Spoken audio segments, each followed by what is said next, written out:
हो.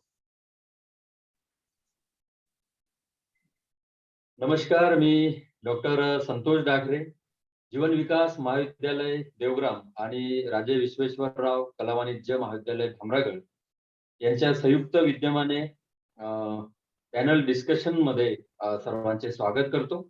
राज्यशास्त्र विभागाच्या वतीने आज जे पॅनल डिस्कशन आपण आयोजित केलेलं आहे, त्यामध्ये मी सर्वांचं स्वागत करतो. खरं तर आज एका ज्वलंत विषयावर आपण पॅनल डिस्कशन करत आहोत आणि आजच्या आपल्या या चर्चेचा विषय आहे Russia Ukraine conflict it's impact on global politics and Indian foreign policy. अर्थात रशिया युक्रेन संघर्षाचा जागतिक राजकारणावर आणि भारताच्या विदेश नीतीवर परिणाम. गेल्या महिन्याभरापासून रशिया युक्रेन सीमेवर जे तणावाचं वातावरण होतं, त्याचं पर्यावसान आता युद्धात झालेलं आहे. 2 दिवसापासून युद्धाला तोंड फुटलं असून यामुळे जगासह भारताच्याही चिंतेत भर टाकलेली आहे. म्हणजे रशिया युक्रेन जे युद्ध आहे, याला अनेक पैलू आहेत, अनेक कंगोरे सुद्धा आहेत.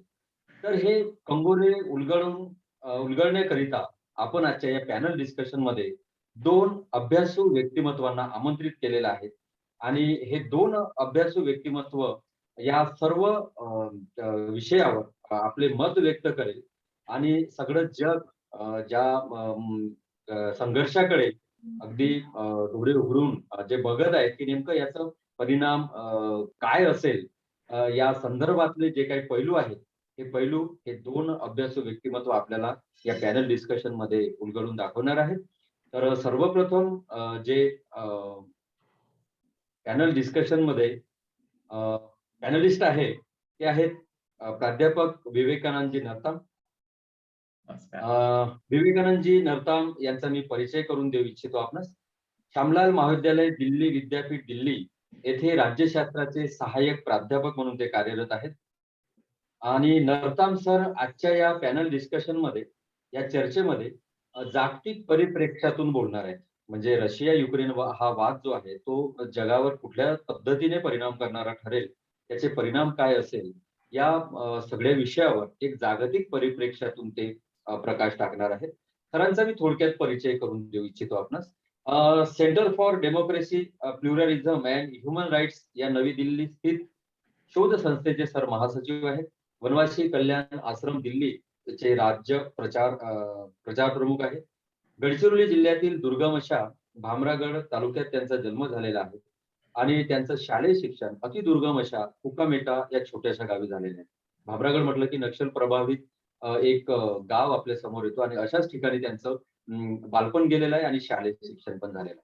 सरांचा माडिया भाषेवर चांगलं प्रभुत्व आहे. ते जनजातीमधून येत नाहीत, परंतु एकंदरीत संस्कृती आणि त्यांचा जो वावर, त्यांचा जन्म इथे झालेला आणि सगळी त्यांची जन्मभूमी ही असल्यामुळे ते स्वतःला एक जनजाती म्हणून समजतात, संबोधतात. सरांचं बी.ए. फर्ग्युसन पुणेमधून झालेलं आहे. एम.ए. एम.फिल त्यांनी जे.एन.यू मधून केलेलं आहे. विविध राष्ट्रीय वृत्तवाहिन्यांवर राजकीय विश्लेषक म्हणून सरांचा सहभाग असतो आणि वृत्तपत्र, डिजिटल माध्यमामध्ये सरांचं स्तंभ लेखन नियमित सुरू असतात. तर एक असं अभ्यासू व्यक्तिमत्व आपल्याला लाभलेलं आहे. धन्यवाद. दुसरं अभ्यासू व्यक्तिमत्व जे आहे, ते आहे डॉक्टर मंगेश आचार्य. तर जीवन विकास महाविद्यालय देवग्राम येथे राज्यशास्त्राचे सहाय्यक प्राध्यापक आहेत. आचार्य सर आजच्या या चर्चेमध्ये युक्रेन आणि भारत यांच्या संघर्षाचा, युक्रेन आणि रशिया यांच्या संघर्षाचा भारताच्या विदेश नीतीवर काय परिणाम झाला किंवा भारताच्या अंतर्गत राजकीय, आर्थिक, सामाजिक या सगळ्या इश्यूवर नेमका याचा काय परिणाम होईल, हा उलगडा ते सर करणार आहे. यावर ते भाष्य करणार आहेत. सरांचा थोडक्यात परिचय म्हटलं तर सर विविध वृत्तपत्रातून आंतरराष्ट्रीय विषयावर स्तंभलेखन करत असतात आणि अभ्यासू स्तंभलेखन त्यांचं असतं.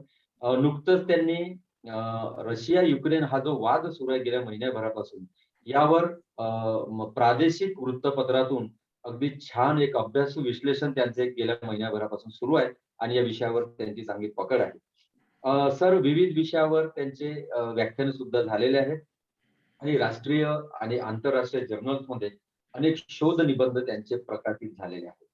तर असे हे 2 अभ्यासू व्यक्तिमत्व आज आपल्या या पॅनल डिस्कशन मध्ये एका ज्वलंत आणि गंभीर विषयावर प्रकाश टाकणार आहे. तर मी सुरुवात नरताम सरांपासून करतो. की नर्तान सर, माझा पहिला प्रश्न तुम्हाला, की रशिया युक्रेन हा जो वाद सुरू आहे आणि सर्व जग ज्याच्याकडे बघत आहे. परंतु सर्वसामान्य जे जनता आहेत किंवा सर्वसामान्य जे लोकं आहेत, यांना नेमकं हा काय वाद आहे, हे मुळात अजून कळलेलं नाही. तुमच्या माझ्यासारख्या अभ्यासकांना ते माहीत आहे. तर रशिया-युक्रेन या विवादाची पार्श्वभूमी नेमकी काय आहे? हे आपल्याकडून जाणून घेणं मला. धन्यवाद संतोष सर आणि तुमचे आणि मंगेश सरांचे धन्यवाद. कारण ह्या संपूर्ण कल्पनेबाबतीत तुम्ही सगळ्यात हा विचार पहिल्यांदा मांडलात आणि अशा ज्वलंत जे आंतरराष्ट्रीय मुद्दे आहेत त्या मुद्द्यांवर चर्चा होणे महत्वाचे आहे आणि तुम्ही त्या दृष्टीनं प्रयत्न करताय. अ, आणि मुख्यतः महाराष्ट्रातील मराठी माणसासाठी अशा प्रकारचे कार्यक्रम करण्याचा हा जो तुमचा मानस आहे, हा फारच अभिनंदनीय आहे. आणि जेव्हा केव्हा अशा प्रकारचे कार्यक्रम आपण आता नियमित करत जाऊ, तर मी माझा सहभाग अतिशय हिरिरीने राहील असं आश्वासन देतो. ह्या विषयावर थोडा प्रकाश टाकण्याआधी मी आजचे आपले जे काही प्रेक्षक असतील त्यांचं पण स्वागत करतो आणि अपेक्षा पण करतो की येणाऱ्या भविष्यामध्ये पण अशी जी कार्यक्रम नियमित होतील, त्या कार्यक्रमांमध्ये त्यांची सहभागिता ते सुनिश्चित करतील. जसं तुम्ही म्हटलात की हा जो रशिया आणि युक्रेनचं जे विवाद आहे किंवा जे संघर्ष आहे आणि आता त्याची युद्धामध्ये परिणती एक प्रकारचं प्राथमिक स्तरावर ते युद्धामध्ये त्याची परिणती झालेली आहे. त्याला एक ऐतिहासिक पार्श्वभूमी आहे. आपल्याला माहिती आहे की 1917 मध्ये बोल्शेविक रेव्होल्यूशन नंतर आता जो रशिया आहे, प्रायमरीली रशिया हा सगळ्यात मोठा रिपब्लिक होता त्याचा. पण त्याच्यामध्ये 15 रिपब्लिक्स होते, 15 रिपब्लिक्स. त्यापैकी रशिया हे सगळ्यात मोठं रिपब्लिक होतं आणि युक्रेन हे दुसऱ्या नंबरचं मोठं रिपब्लिक होतं. म्हणजे एकूण सोव्हिएट युनियन किंवा आपण ज्याला USSR असं म्हणतो. Union of Soviet socialist republics असं जे USSR होतं, तर त्याचा तो एक पार्ट आहे. आणि मी सांगितल्याप्रमाणे हे जे युक्रेन होतं एक अतिशय म्हणजे दुसरं महत्वाचं आणि सगळ्यात दुसरं मोठं रिपब्लिक होतं आणि बाकी पण रिपब्लिक्स होते. आपल्याला माहित आहे जे मध्य आशियातले जेवढे काही स्थान आहेत, ते पण रशियाचा पार्ट होते. आणि बाकी जे पूर्व युरोपातली लुथियानिया, इस्टोनिया, लॅटव्हिया हे पण त्याचा पार्ट होते. तर हे युक्रेन हे अतिशय महत्वाचं केंद्र पण होतं रशियन सोव्हिएट युनियनचं. त्यामध्ये संरक्षण साहित्याच्या निर्मितीचे जे काही तिथे इंडस्ट्रीज होत्या, त्यासोबतच तिथे जे न्यूक्लिअर स्टॉकपाइल्स म्हणजे अणु बॉम्ब तयार करण्याची जेवढी काही यंत्रणा होती, ती ह्या युक्रेनमध्ये होती. पण आपल्याला माहिती आहे की रशियाचं विघटन झालं 1991 मध्ये आणि त्यामुळं म्हणजे सोव्हिएट युनियनचं विघटन झालं 1991 मध्ये आणि म्हणजे 1989 पासून ती प्रक्रिया सुरू झाली आणि 1991 पर्यंत ती प्रक्रिया चालत राहिली. 1991 मध्ये त्याचं विघटन झाल्यानंतर 1994 मध्ये तिथली जी काही संरक्षणाच्या संदर्भातली आणि प्रायमरीली जे न्यूक्लिअर स्टॉकपाइल जे आहे, अणुबॉम्ब तयार करण्याची जी सामग्री आहे, ती रशियाच्या वाट्याला आली. युक्रेनने ती देऊ पण केलं आणि त्या मोबदल्यात रशियाने युक्रेनच्या संरक्षणाची जी जबाबदारी आहे, ती घेतली आणि ह्या संदर्भात जो काही करार झाला त्याला बुडापेस्ट करार असं म्हणतात. 1994 मध्ये ते झालेलं आहे. त्यानंतर आपण एक महत्वाची घटना अशी आहे की 2013 मध्ये तिथे अ, जे एक नवीन तिथं शासक आले त्यांना विक्टर यानुकोव्हिच असं त्यांचं नाव होतं. ते प्रो रशियन होते आणि हळू-हळू युक्रेनमध्ये एक प्रो वेस्ट म्हणजे युरोपियन युनियन आणि नेटो ह्याच्या जे सदस्य राष्ट्र आहेत त्या संदर्भामध्ये त्यांच्याकडे वेस्ट युक्रेनमध्ये राहणारी प्रायमरीली जे लोक आहेत, ज्यांचं वेस्ट किंवा पश्चिमच्या देशांशी जरा जास्त त्यांचा संलग्नता वाढत चाललेली आहे आणि त्यांनी ह्या विक्टर यानुकोव्हिच जे रशियाचे समर्थक होते, त्यांच्या विरोधात एक प्रकारचं आंदोलन सुरू झालं. त्याला मैदान आंदोलन असं म्हणतात त्याला.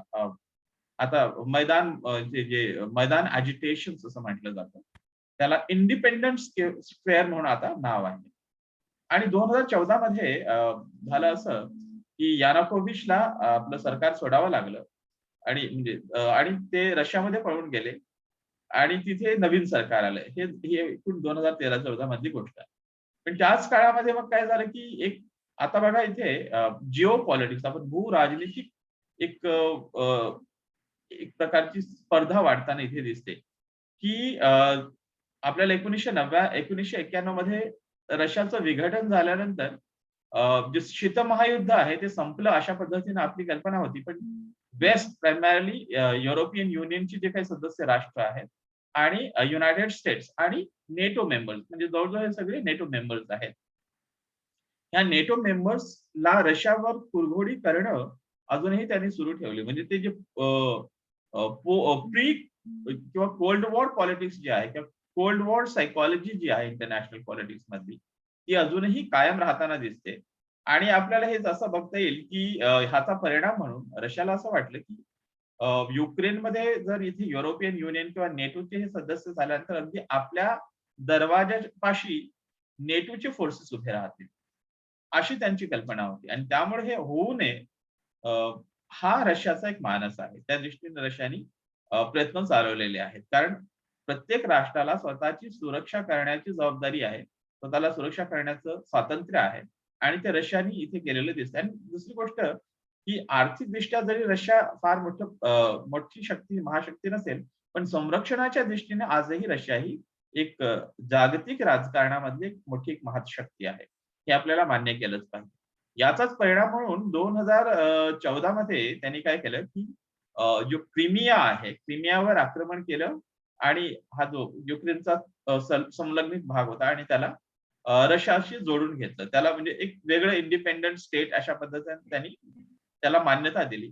आता हे 17 जुलै 2014 मध्ये हे म्हणजे एक करार 16 मार्च 2014 मध्ये, ठीक आहे.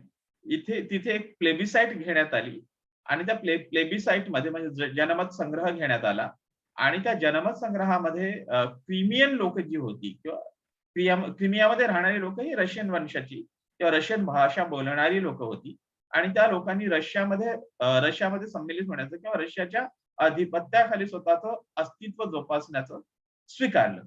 ते झालं 16 मार्च 2014 मध्ये. आणि हा एकूण ह्याचा जो परिणाम जो आहे, ह्याचा परिणाम आपणास दिसतो, की 17 जुलै 2014 मध्ये युक्रेन आणि रशियामध्ये एक करार झाला. त्याला मिन्स्क करार असं म्हणतात. मिन्स्क अग्रीमेंट, मिन्स्क नावाच्या शहरामध्ये झालंय. तिथे मिन्स्क अग्रीमेंट हे झालं, की म्हणजे मिलिटरी काढून टाकण्यात यावी किंवा बाकी तिथे फ्री अँड फेअर इलेक्शन्स व्हायला पाहिजेत युक्रेनमध्ये. अशा प्रकारच्या बऱ्याच गोष्टी त्याच्या तरतुदी झाल्या त्या मिन्स्क अग्रीमेंटमध्ये. आता इथे आपल्याला एक आणखी गोष्ट लक्षात ठेवण्याची आवश्यकता आहे, की युक्रेनच्या संदर्भात मी म्हटलं, की युक्रेन 15 रिपब्लिक्स पैकी दुसरं मोठं रिपब्लिक होतं. आणि हे दुसरं मोठं रिपब्लिक असताना मिन्स्क हे असं फार म्हणजे संलग्नित अशी जमीन नाही. ती म्हणजे असं दूर पसरलेली अशा पद्धतीने लांबट अशी जमीन म्हणता येईल. त्याच्या पश्चिमेला आता मी म्हटल्यासारखं, की पश्चिमेला संपूर्ण प्रो वेस्ट, पश्चिमचे समर्थक अशा पद्धतीने तिथे लोक राहतात. आताचे जे तिथले जे प्रेसिडेंट आहे व्लादिमीर झेलेन्स्की, हे त्यांचं जे नाव आहे. तर ते हे जे प्रो वेस्ट किंवा पश्चिम दर्जिने आहेत असं आहे. पण पूर्व युरोपमध्ये पूर्व युक्रेनमध्ये, ईस्टर्न युक्रेनमध्ये हे रशियन भाषा बोलणारी लोक आहेत. त्यामुळे त्यांची जी काय म्हणता येईल, त्यांची जी लॉयल्टी आहे, त्यांची प्रामाणिकता आहे किंवा त्यांची संलग्नता जी आहे ती रशियाच्या संदर्भामध्ये आहे. आता हे काय होतंय, की ते मी विक्टर यानुकोव्हिच ची गोष्ट जी सांगितली, की विक्टर यानुकोव्हिचला त्यांच्या विरोधात जे मैदान आंदोलनं झाली, मैदान अजिटेशन झाली. त्या अजिटेशनमुळे त्यांना आपली गादी म्हणजे आपलं पद सोडावं लागलं. त्यांना रशियामध्ये आश्रय घ्यावा लागला आणि हे ईस्टर्न युरोपमध्ये जे रशिया दर्जिनी लोक राहतात, त्यांना हे काही पटलं नाही आणि त्यामुळे हा जो पूर्व आणि पश्चिम युक्रेनमध्ये हा संघर्ष नियमित सुरू आहे. आता या सध्याच्या काळामध्ये काय होतंय, की ती जे पूर्व युरोपचा मी जो भाग म्हणालो, की जे रशियन दर्जिनी जिथे लोक राहतात, त्यांच्यामध्ये 2 रिजन्स आहेत, 2 प्रायमरीली. एक तर आहे Donetsk and Luhansk. Donetsk and Luhansk असं अशी 2 रिजन आहेत. डोनास्क अँड लुहान्स्क आणि ह्यांना डॉनबास असं एकत्र दोन्ही प्रदेशांना एकत्र जोडून डॉनबास प्रदेश असं म्हणून संबोधलं जातं. आता रिसेंटली जे रशियानी आहे ह्या दोन्ही प्रदेशांचं स्वतंत्र राष्ट्र म्हणून अस्तित्व आहे, अशा पद्धतीने आंतरराष्ट्रीय राजकारणामध्ये त्याचा स्वीकार केला आणि त्यांच्या संरक्षणासाठी म्हणून त्यांनी सैन्य पण आत घुसवलेले आहे. आता जशी जशी परिस्थिती आणखी पुढे जात जाईल त्याच्यामध्ये ही प्राथमिक स्तरामध्येच आहे आणि बाकी काही चर्चा पण चाललेल्या आहेत. कारण मला असं वाटतं की फार जास्त एस्केलेट होणार नाही ते टेन्शन. काही विशिष्ट वेळानंतर हे टेन्शन्स सीज फायर्स आणि काहीतरी अग्रीमेंट म्हणून ते कन्वर्ट होत जातील. फक्त मला वाटतं की पुतीननी एक प्रकारे तुम्ही नेटो किंवा युरोपियन युनियनचा पार्ट होऊ नये आणि नेटोचे फोर्सेस आमच्या दारापर्यंत येऊ नयेत ह्यासाठी म्हणून एक मसल फ्लेक्सिंग केलेली इथे दिसते. अच्छा, म्हणजे आपल्या मते शक्ती प्रदर्शन म्हणता येईल पुतीन हो, हो. यांचं, की युक्रेन हा नाटो सोबत मिळत आहे आणि उद्या जर तो मिळाला तर अगदी 300-400 किलोमीटरवर नाटोच्या फौजा येतील आणि अमेरिकेचे सैन्य येतील आणि ते मॉस्कोच्या दिशेने त्यांचा रोख असेल आणि भविष्यात मग आपल्याला फार जड जाईल. हे सगळं बघता मग त्यांनी युक्रेनवर चढाई केली आपल्याला असं म्हणता येईल. निश्चितच बरोबर आहे. या संदर्भात डॉक्टर मंगेश आचार्यांना मला विचारावं असं वाटतं, की भारताच्या दृष्टिकोनातून सुद्धा या संघर्षाचे परिणाम जाणवतो, एक अभ्यासक म्हणून तरी. तर या संदर्भात हा जो युक्रेनवरील रशियाचं जे आक्रमण झालेलं आहे, तर याचा भारताच्या आयात-निर्यात धोरणावर किती आणि कसा परिणाम होऊ शकतो? यावर काय भाष्य करता येईल आपल्याला डॉक्टर मंगेश आचार्य सर? नमस्कार सर. नमस्कार. सर्वप्रथम संतोष डाकरे सरांना मी त्यांनी यामध्ये मला सहभागी होण्याची संधी दिली. तसेच माझे मित्र नरताम सर या ठिकाणी आहे.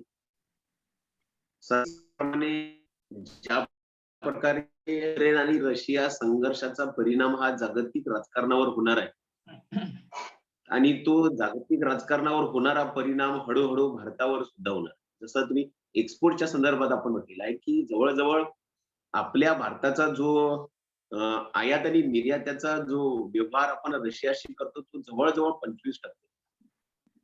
तो हळू कमी झालेला आहे. 2020-21च्या संदर्भात जर आपण पाहिलं तर 1.4 इतक्या मर्यादित स्तरावर तो राहिलेला आहे. जेव्हा सोव्हिएत रशिया होती त्या सोव्हिएत रशियाच्या काळामध्ये आपल्याकडे केवळ एक ऑप्शन होता, तो होता रशिया, ज्याकडे आपण आयात निर्यातीच्या संदर्भात व्यवहार करू शकत होतो. परंतु आपण काही काळानंतर पाश्चिमात्य जगाकडे वळलो आणि रशिया आपला हा एकमेव मित्र नाही राहिला, तर मग आपण पाश्चिमात्य देशातील अमेरिकेसारख्या देशाशी सुद्धा मैत्री करायला लागलो. हळूहळू अमेरिकेने आपलं महत्व ओळखलं आणि अमेरिकेने सुद्धा काही मदतीचे हात आपल्या पुढे केले. आता आपल्या समोर पेच असा निर्माण झालेला आहे, रशियाही आपला जवळचा मित्र आहे आणि अमेरिका सुद्धा आपला जवळचा मित्र आहे. अशा वेळेस या पुतीन यांनी मागच्या ज्या काही 3-4 महिन्यापासून आपण युक्रेनवर अशा प्रकारचा हल्ला करू किंवा युक्रेनवर आमचा कब्जा करण्याची काहीतरी इच्छा आहे असं व्यक्त केलं, तेव्हापासून जागतिक व्यासपीठाला हादरे बसायला सुरुवात झाली. आता पुतीन यांनी काल म्हणजे गुरुवारी ज्या प्रकारे युक्रेनच्या काही भागावर हल्ला केला, तेव्हापर्यंत स्थिती सर म्हणतात त्याप्रमाणे नॉर्मल होती. पण युक्रेनवर हमला केल्याबरोबर अमेरिकेने काही प्रतिबंध रशियावर लावले. आता अमेरिकेने जेव्हा प्रतिबंध रशियावर लावले तेव्हा पाश्चिमात्य देशांनी रशियावर प्रतिबंध लावले, याचा परिणाम केवळ रशियावर होणार नाही तर तो भारतावरही होणार. कारण आपण जे कच्चं तेल म्हणतो, जे बॅरल आता जवळपास 100 बॅरल प्रति लिटर झालेलं आहे आणि जर कच्चं तेल क्रूड ऑइल हे जर 100 बॅरल प्रति लिटर झालं तर भारतामध्ये त्याचा मोठा परिणाम होणार आहे. आणि जे पेट्रोलियमचे दर आहे ते पेट्रोलियमचे दर सुद्धा 125-140च्या दरम्यान राहणार आहे असे काही तज्ञांचे म्हणणे आहे. सोन्याचा जो व्यवहार आपला चालतो शेअर मार्केटमध्ये, त्या सोन्यावर याचा मोठा परिणाम झालेला आहे आणि पुतीन यांनी त्याची कारवाई घोषित केल्याबरोबर जवळजवळ 1600 रुपयांनी सोन्याचे भाव वाढलेले आहेत. एवढंच नव्हे तर या क्षेत्रामध्ये जे औषधाचा व्यवहार आपण रशियाशी करत होतो, त्या औषधांच्या व्यवहारावर सुद्धा काही प्रतिबंध आलेले आहेत. मोठमोठ्या कॉर्बोमधून हे औषधे आपल्या देशामध्ये पोहोचतात. जवळजवळ जे सूर्यफुलाचं जे तेल भारतामध्ये वापरलं जातं त्याच्या सर्वात मोठा निर्यात आपण आयात जे आहे ते रशियाकडून करतो. या सगळ्यावर परिणाम होऊन कारण हे जे कार्गो असतात त्याचा काही विमान असतो आणि ते कंपन्या असं म्हणत आहेत की आम्ही या कठीण परिस्थितीमध्ये, संकटामध्ये आम्ही आमची जी कार्गो आहे ते भारतापर्यंत पोहोचू नाही शकत. कारण या कार्गोला जर नुकसान झालं तर ते नुकसान भरपाई करून देईल अशी कुठलीच व्यवस्था सध्या यांच्याकडे नाही. म्हणून क्रूड ऑइलच्या संदर्भात, सोन्याच्या संदर्भात, कारण आपल्याला माहित आहे की ट्रान्सपोर्टिंग मध्ये जेवढा खर्च वाढला त्याचा सरळ सरळ परिणाम या देशाच्या या छोट्या व्यापारावर होतो, अन्नधान्याच्या किमतीवर होतो, एवढंच काय तर फळभाज्यांच्या किमतीवर सुद्धा होतो. म्हणून एक्सपोर्टवर भारताच्या मोठा परिणाम या युक्रेन आणि रशिया संघर्षाचा होईल असं मला वाटतं. अगदी बरोबर. म्हणजे आगामी काळात समजा रशिया आणि युक्रेन हा जर वाद असाच सुरू राहिला, तर भारतामध्ये महागाईचा मोठा आगडोंब उठेल असं तुम्हाला म्हणायचं आहे आणि निश्चितच त्याचा परिणाम बघा, दुसऱ्या देशात जरी युद्ध असेल तरी त्याचे थेट परिणाम आपण जिथे बसून आहोत त्या देशात सुद्धा जाणवतात. नरताम सर, आपण पहिल्या प्रश्नाला उत्तर देताना रशिया आणि युक्रेनची विवादाची पार्श्वभूमी सांगितली आणि यासोबतच सांगितलं की रशिया नाटोच्या फौजा जर रशियाच्या सीमेवर आल्या तर ते रशियाला धोकादायक ठरेल. मात्र माझं असं म्हणणं आहे की कोणी कुठे जायचं हा ज्याचा त्याचा प्रश्न आहे. कोणी कुठल्या संघात सामील व्हायचं, कुठल्या संघटनेत सामील व्हायचं. तर याच्यावर तुम्ही अशा कृतीमधून त्यांच्या सार्वभौम सत्तेवर किंवा त्यांच्या सार्वभौमत्वाचं एकंदरीत उल्लंघन होत आहे. रशियाची ही जी आक्रमक वृत्ती आहे, यामुळे युक्रेनच्या सार्वभौम सत्तेचे उल्लंघन होत आहे, असं आपणास वाटत नाही का?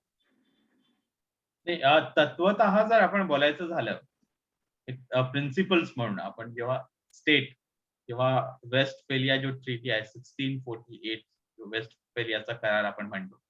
त्यानंतर आधुनिक राष्ट्र राज्यांच्या उदयास सुरुवात झाली. अशा पद्धतीने आपण पश्चिमच्या एकूण राज्याच्या संदर्भामधले जे काही विचार आहे त्या संदर्भामध्ये आपण म्हणतो.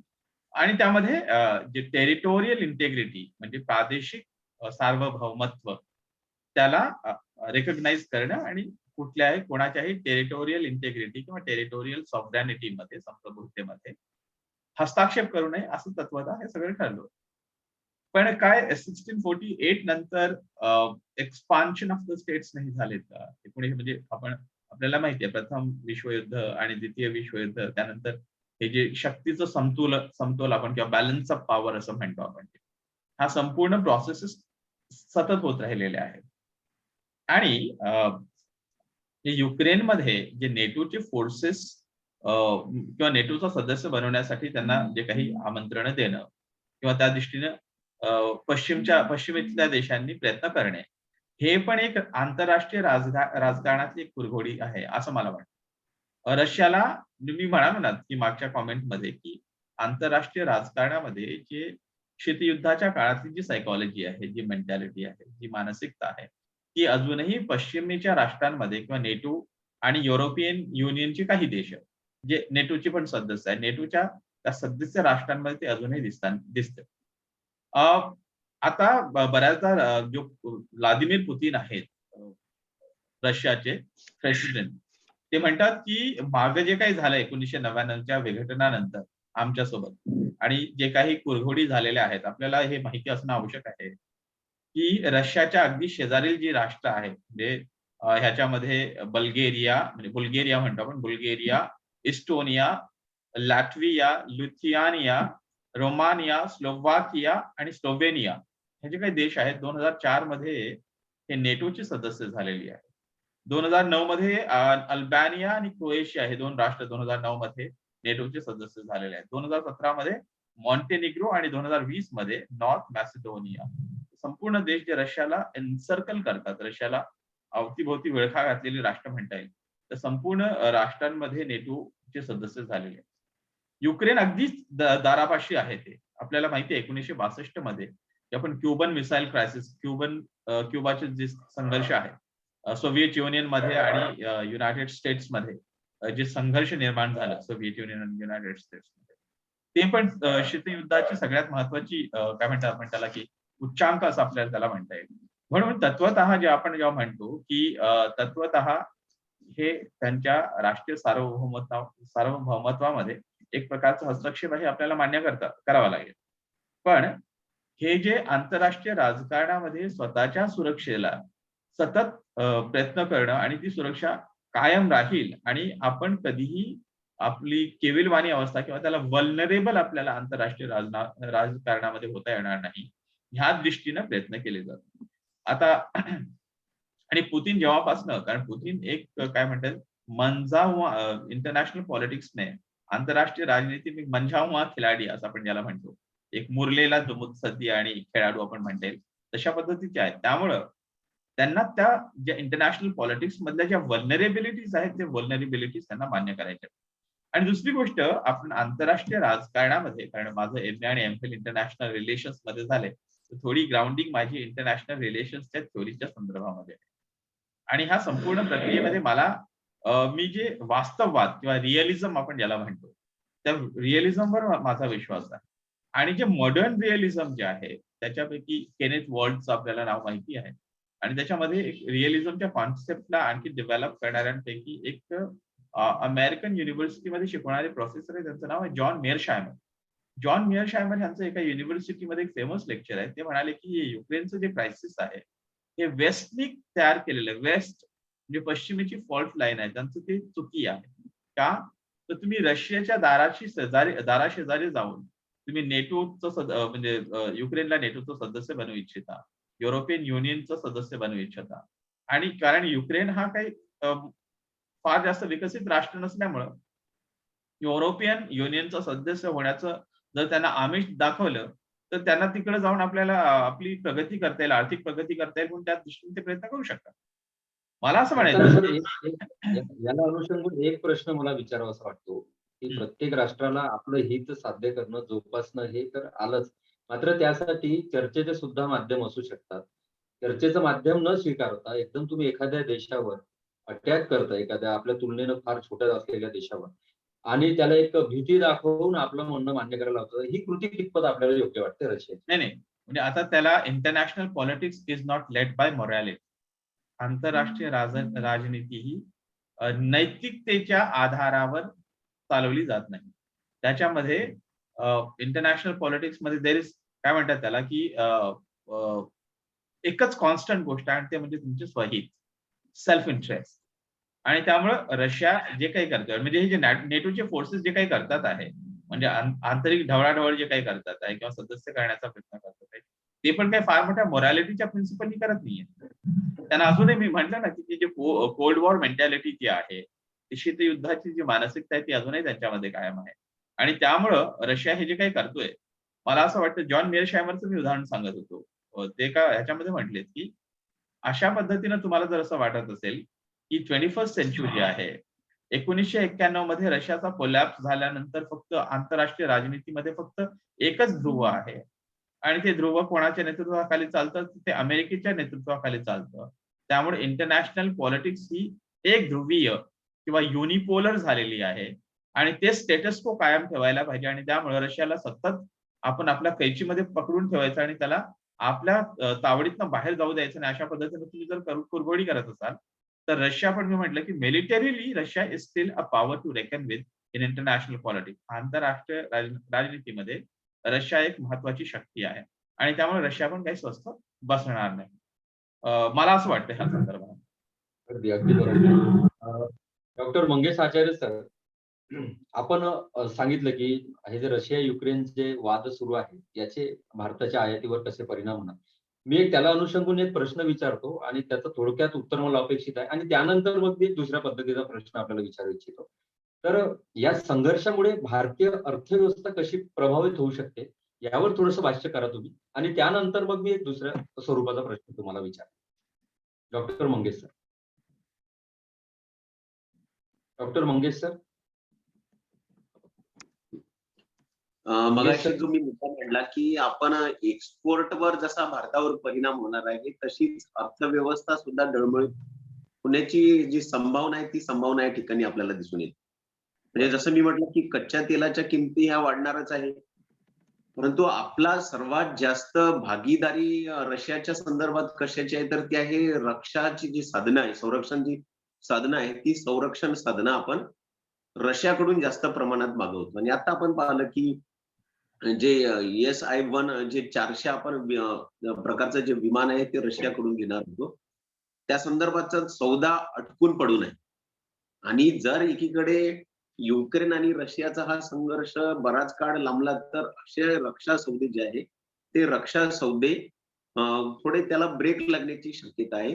आणि अर्थव्यवस्थेच्या संदर्भात आपण गॅसच्या बाबतीत, क्रूड ऑइलच्या बाबतीत, कच्च्या तेलाच्या बाबतीत एकतर रशियावर डिपेंड आहोत आणि आपल्याला माहित आहे की एवढा मोठा देश आहे. विविध प्रकारच्या समस्या पहिलेच आपल्या देशामध्ये उपलब्ध आहे. पाश्चिमात्य जगाशी आपले संबंध हळूहळू सुधारायला लागलेले आहे आणि आपण आता ज्या मजबूत अर्थव्यवस्था म्हणतो त्या मजबूत अर्थव्यवस्थेमध्ये अग्रस्थानी आहोत. अशा वेळी आपण भारताने काही विचित्र असा पवित्रा जर घेतला, कारण संभ्रम मोठ्या प्रमाणात आहे. राजकीय नेतृत्वाला आज निर्णय घेणे एवढं साधं सोपं काम राहिलेलं नाही. कारण एक तर आपल्याला विदेश नीतीची काही तत्व जोपासायची आहेत, दुसरीकडे आपल्याला आपल्या देशाच्या कल्याणाची आणि जनतेच्या समस्याची सुद्धा आपल्याला जाण करून घ्यायची आहे.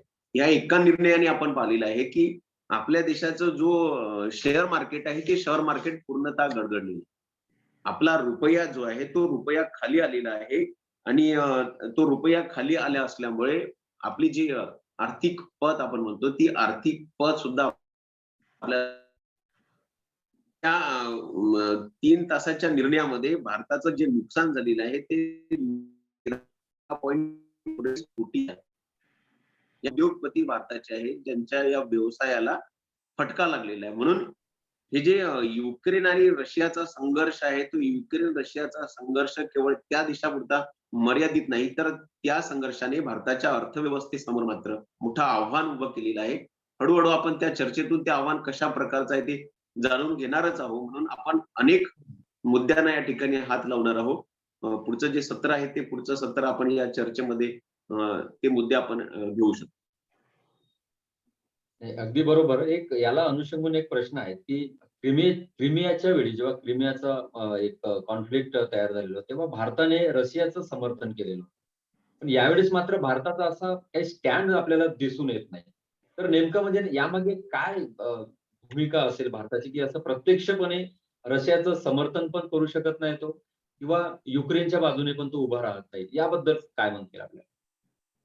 बरोबर आहे सर. कारण 2014ला जेव्हा रशियाने क्रिमियावर कब्जा केला, त्यावेळची स्थिती आणि आताच्या स्थितीमध्ये फार तफावत आहे. त्यावेळी रशियाचं आपण समर्थन केलेलं होतं. कारण आपण एकीकडे पहिले आणि केलाय. त्यामुळे ज्यावेळेस 2014ची गोष्ट होती, त्यावेळेस आपण क्रिमियाच्या बाबतीत रशियाचं खुलेआम समर्थन केलं. कारण तो आपला मित्र होता आणि आपण त्याची मैत्री जोपासण्याचा प्रयत्न करीत होतो. परंतु आता आपण मग मी म्हटल्याप्रमाणे भारताची अर्थव्यवस्था ही अग्रस्थानी आहे. एकीकडे आपण अमेरिकेशी संबंध सुधारतो आहोत कारण ब्लॅक सी जो आहे, या ब्लॅक सी मध्ये चायनावर नियंत्रण प्रस्थापित करण्यासाठी अमेरिकेची आपल्याला मदत पाहिजे आहे. एकीकडे आपण काही ताज्या घटना व घडामोडी जर आपण पाहिल्या तर आपल्याला लक्षात येते की चायना आणि रशियाची जी जवळीक आहे ती जवळीक वाढायला लागलेली आहे.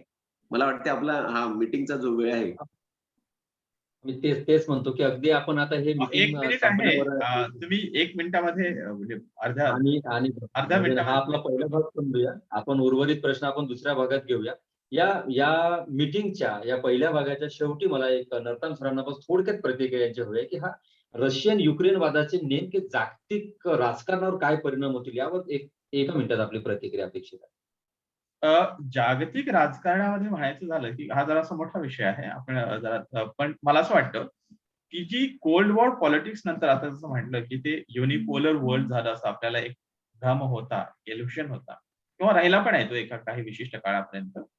पण आता पुन्हा हे ज्या पद्धतीनं रशिया युक्रेनमध्ये करतोय हे आणि रशिया आणि चायनाची दोस्ती होताना दिसते आहे. तर एका बाजूला रशिया, चायना आणि दुसऱ्या बाजूला वेस्टर्न युरोप, पश्चिमचे युरोपीय राष्ट्र आणि हे जे नेटोचे जे सदस्य राष्ट्र आहेत. ह्यामध्ये एक संघर्ष उभा राहताना